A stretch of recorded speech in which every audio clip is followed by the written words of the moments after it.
In the headlines, CBN Governor Emefiele joins presidential race as Minister of Science and Technology declares ambition. Gunmen set vehicle ablaze in Ebonyi day after Buhari's arrival. UK designates IPOB as terrorist group. And on the foreign scene, White House names first black press secretary.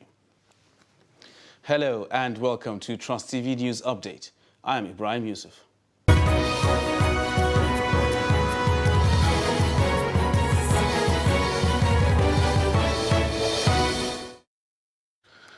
Now the news in full.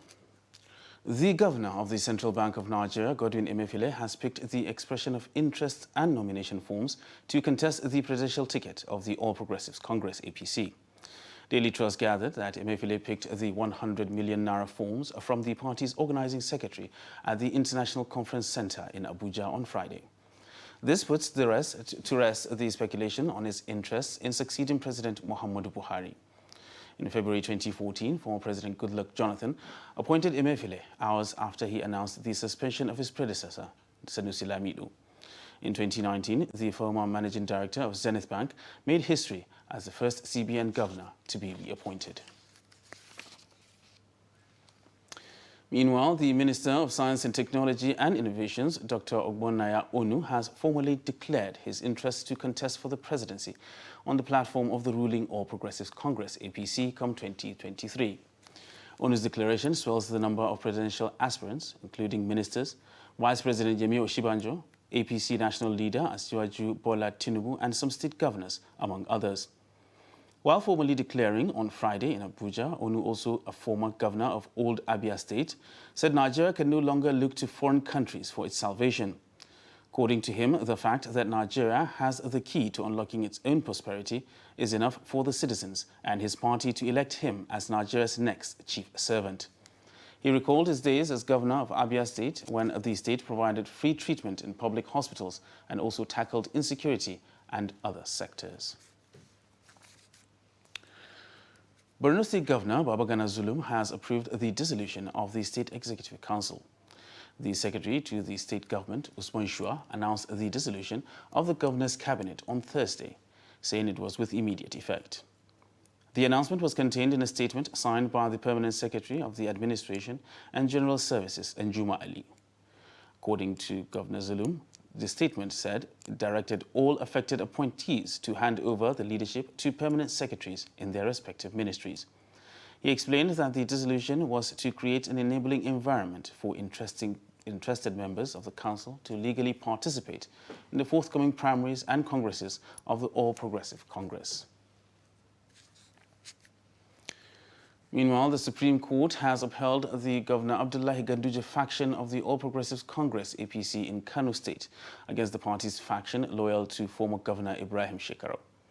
In a unanimous decision of the five-member panel of justices read by Justice Inyang Okoro on Friday, the Apex Court held that the appeal against the earlier judgments of the Court of Appeal in Abuja lacked merit and is dismissed.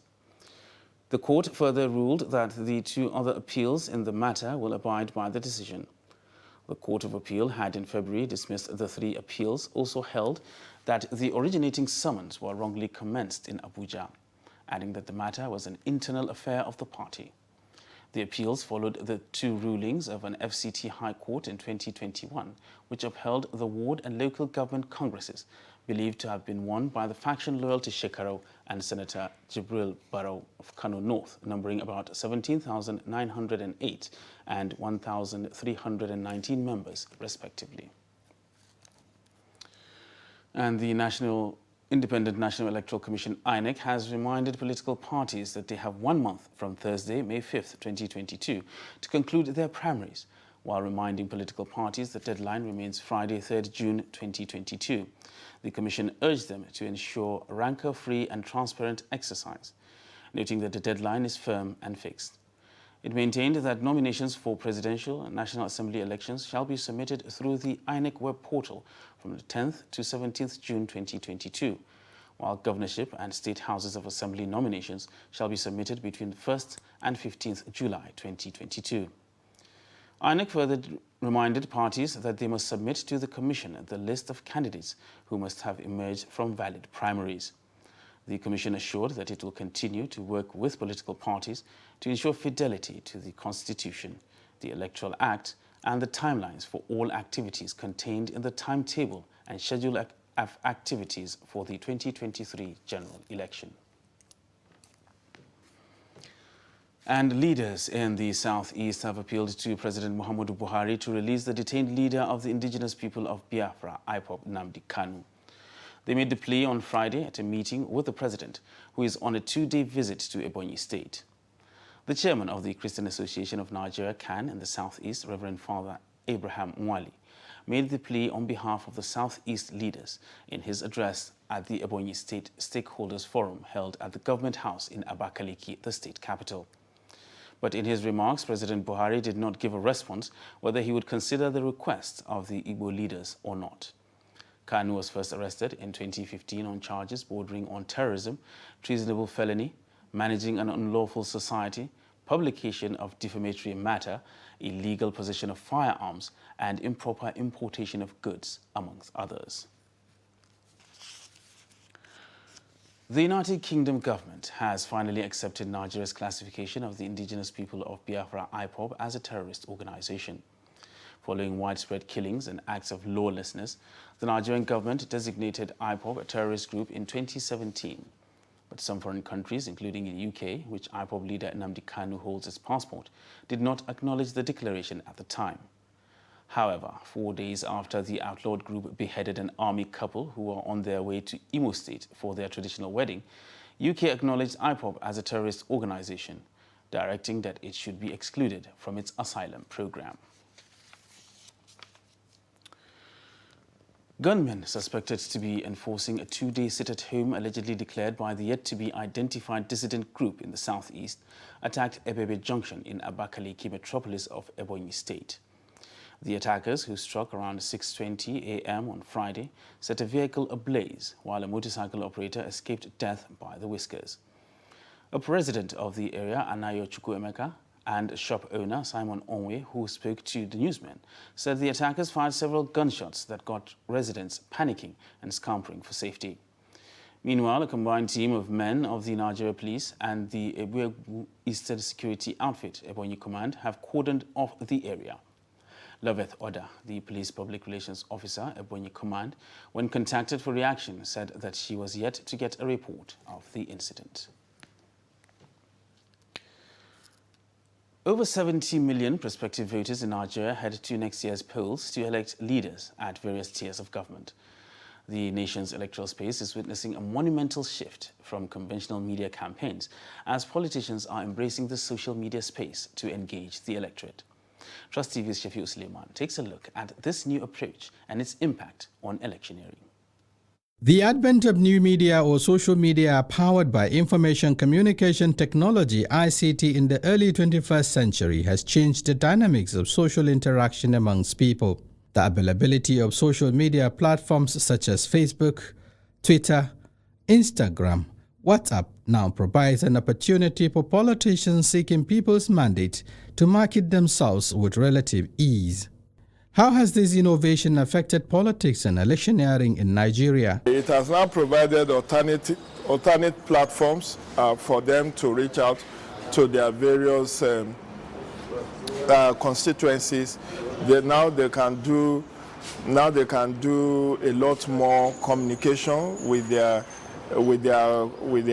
constituency, with the electorate.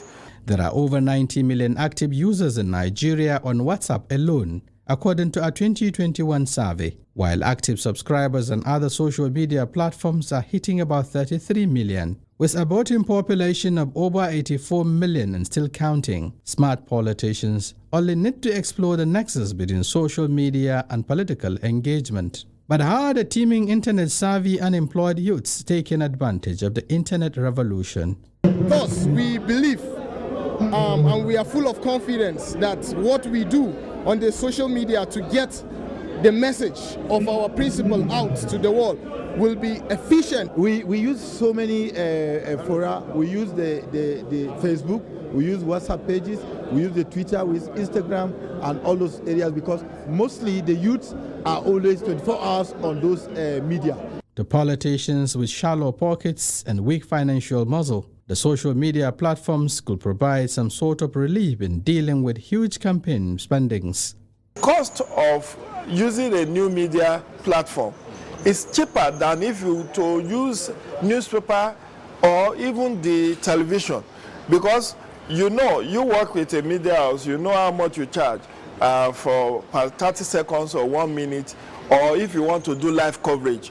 As the growing social media engagement trend presents both opportunity and threats to developing democracies, there are grave concerns on its usage in effective leadership recruitment in the face of governance deficit in the country. Shafiu Suleiman, Trust TV News, Abuja. You're watching Trust TV's news update. Still to come after the break. 12 years after, Nigerians remember late President Yar'Adua. This and more after the break. Do stay with us.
Welcome back, and thanks for staying with us on Trust TV News Update. Now look at our top stories. CBN Governor Emefiele joins presidential race as Minister of Science Technology, declares ambition. Gunmen set vehicle ablaze in Ebonyi a day after Buhari's arrival.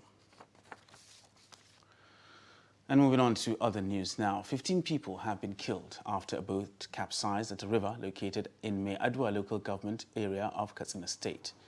The incident, according to an eyewitness, occurred on Wednesday at about 11 p.m. when the canoe conveying an undisclosed number of passengers capsized and killed 15 people on board. Reports say funeral prayers were conducted for the victims on Thursday at about 7:30 a.m. at Tsabu town in Mai-Adwa local government area of the state. The State Commissioner for Local Government and Chieftaincy Affairs, Ya'u Umar Gwajo, was among the dignitaries that attended the funeral service of the victims. He used the opportunity to commiserate with families of the deceased. Meanwhile, the police in Katsina State has uncovered a human trafficking syndicate and rescued 12 victims on their way to Libya. The victims were rescued at Kalgo village of Daura local government area of Katsina State. Abdullahi Amadi tells us more. Human trafficking is still very much in operations and knows no boundaries within Nigeria. For instance, these victims are mostly female between the ages of 14 to 35 and are from southern Nigeria. I rescued the following victims: Madinat Adekeje, female age 39 years of Kwara State; Aminat Kazim, female age 25 years of Oyo State; Orobore Francis, male age 21 years of Edo State; Mike Emuabon, male age 22 years of Edo State; Oladoke Ohunoma, female age 33 years of Edo State; Elizabeth Idimudia, female age 16 years of Edo State; Fatima Ibrahim, female age 25 years of Osun State. The victims were kept in a house of one Yahya Dahiru Kalugwandaura, who is at large, while efforts are ongoing by the police to arrest him. The person that is taking you there, okay, how much are you going to pay him? No, she said I will pay only 1 year. You will work for 1 year? Yeah. Then she will collect the money? Yeah. But do you know that going to that place without government approval, without going through the necessary immigration procedures, do you know that it's an offense? I don't know, because she told me that there's no name to go to live there. That's why you say it's only way to be here is the road. That is why. Police Public Relations Officer of the Katsina Command, SP Gambo Isa, is promising that the perpetrators will be arrested and brought to book in due course. As far as I go there, how much are you going to pay? We'll pay like 250. Then you start working on your ways now. Do you have a traveling document with you? If you are traveling to another country, you must possess passport, papers. I send the money, so they want to do a passport for me. Do you have it? I send the money to her. But you think they can maybe... But you can't travel without having the passport in your possession. I've never given it to myself. I said, I go to here, I said, you give me the passport, no problem. I sent the money, send everything to her, so that we do everything. Are you aware of what is happening in Libya? Similarly, the police said the suspects will be handed over to the National Agency for the Prohibition of Trafficking in Persons, NAPTIP. The command is making frantic efforts to arrest the owner of the house, one Yahya Dahiru, male of Kalgo village, Daura, the house where these victims were rescued, and also the driver who took them into that dwelling house, one Masoud Dusha, male of Ankara village, Meadua local government area. Investigation is ongoing. The police is urging the public to continue to synergize with the relevant authorities to track down criminals in Katsina State. Abdullahi Ismail, Trust Television News, Katsina. The Emir of Gombe, Abubakar Shehu Abubakar III, has urged his subjects to continue to pray against the lingering insecurity in the country. The Emir spoke during a Salah homage to the Gombe State Governor, Inuwa Yahya. Ibrahim Ismail reports. The Emir, who is worried over the lingering insecurity bedeviling the country, called for prayers to help the country surmount its security challenges. Whenever I have an opportunity to speak, I always advocate for peace.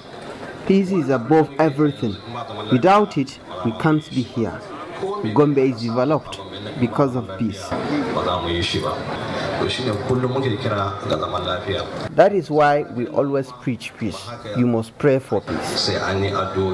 Speaking to journalists, Governor Inuwa emphasized the need for synergy between government and traditional institutions to achieve peace in the state. For any meaningful development to take place, there is a need for sanity between not only the state government and the traditional institutions, but indeed between the federal government, the state, the local governments, and the people represented by the traditional institutions.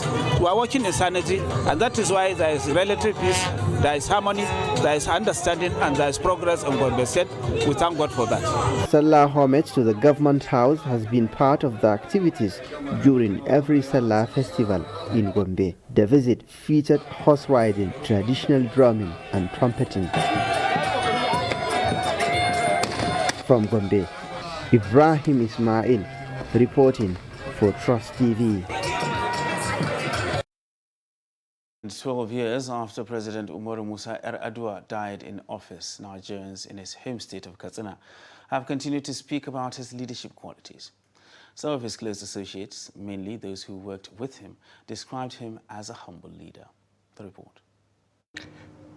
President Umaru Musa Yar'Adua was declared winner of the presidential election which held on April 21, 2007. He died in 2010 after spending barely 3 years in office. But since then, his legacy and doctrines have continued to resonate in the hearts of many. Right from his inauguration on May 29, 2007, Nigerians will be treated to a new kind of leadership. Well, Katsina State had been fortunate to experience that kind of leadership for 8 years before the man Yaradua became president. My first relation with him is a friendship. Then he became my leader. We argue, but we are always together. Nobody knows about us. Umar is a gentle person and honest person. Umar never lie. Umar never steal like other governors. Most of governors are thieves. Umar is not a thief. The 7 points agenda are still fresh in our minds. And the return of peace in the Niger Delta region were part of his achievements. He was a great thinker.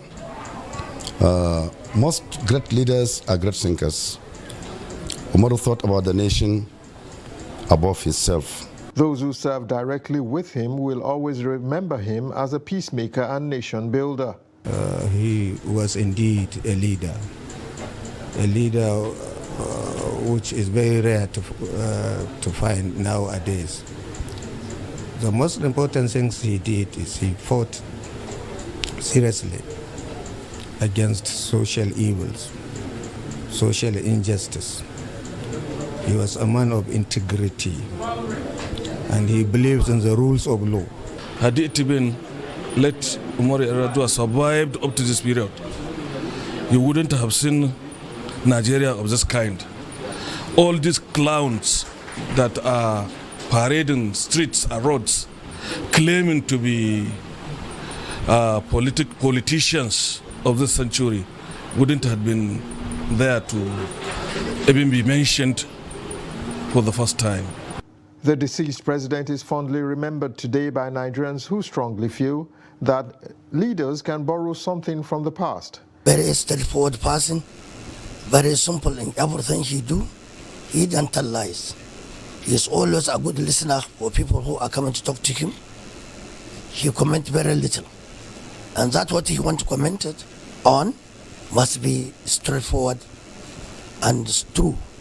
The country's rulers might not live in the past, but can emulate a democrat whose timeline was defined by virtues of good service. And in business news, the federal government and the telecommunications operators under the auspices of the Association of Licensed Telecommunication Operators of Nigeria, ALTON, are set for a showdown over the latter's proposed 40% hike on calls and data tariffs in the country. ALTON had, in a letter which has now been confirmed by the Nigeria Communications Commission, NCC, proposed a 40% hike in call and SMS tariffs. The operators said their decision was necessary considering the rising cost of business in the country. The letter said the fee for calls will increase from 6 naira 40 kobo to 8 naira 95 kobo per second, which is 53 naira 7 kobo per minute, while the price cap for SMS will increase from 4 naira to 5 naira 61 kobo. Though the letter was silent on data costs, Daily Trust gathered that 1 gigabyte of data will cost between 2,800 naira and 3,200 naira, depending on the operators. ALTON said the telecommunications industry has been financially challenged by an economic downturn that occurred during the COVID-19 pandemic in 2020 and the ongoing Russia-Ukraine war. It noted that the war had resulted in a 35% increase in their operating expenses due to an increase in energy costs. And on the foreign scene, President Joe Biden has named Catherine Jean-Pierre as his new top spokesperson, the first time a black or openly gay person has held the role. Jean-Pierre has served as the administrator's principal deputy press secretary since Biden was elected. She will replace outgoing press secretary Jen Psaki in the top role at the end of next week. She joins a league of other prominent black people holding prominent roles such as Vice President Kamala Harris, incoming Supreme Court Justice Ketanji Brown Jackson, Domestic Policy Council Chair Susan Rice, UN Ambassador Linda Thomas Greenfield, and a handful of other officials and judges. The White House press secretary is the presidential administration's face to the national media and by extension to the country and the world. Now for a quick look at sports, where Arsenal's men's manager Mikel Arteta and women's boss Jonas Eidevall have signed new contracts with the Gunners. Arteta was appointed in December 2019 and his new deal runs until the end of the 2024-2025 campaign. Eidevall joined the London club last summer and his contract extension takes him to the end of the 2023-24 season. Arsenal director Josh Kroenke, whose father Stan owns the club, said the deals provide stability and clarity for the future. Arteta has guided his side to 4th in the Premier League as they try to secure a Champions League spot. And that wraps up Trust TV News Update for this hour. Don't forget you can subscribe and follow us across all our social media platforms. I am Ibrahim Yusuf. Thanks for joining us.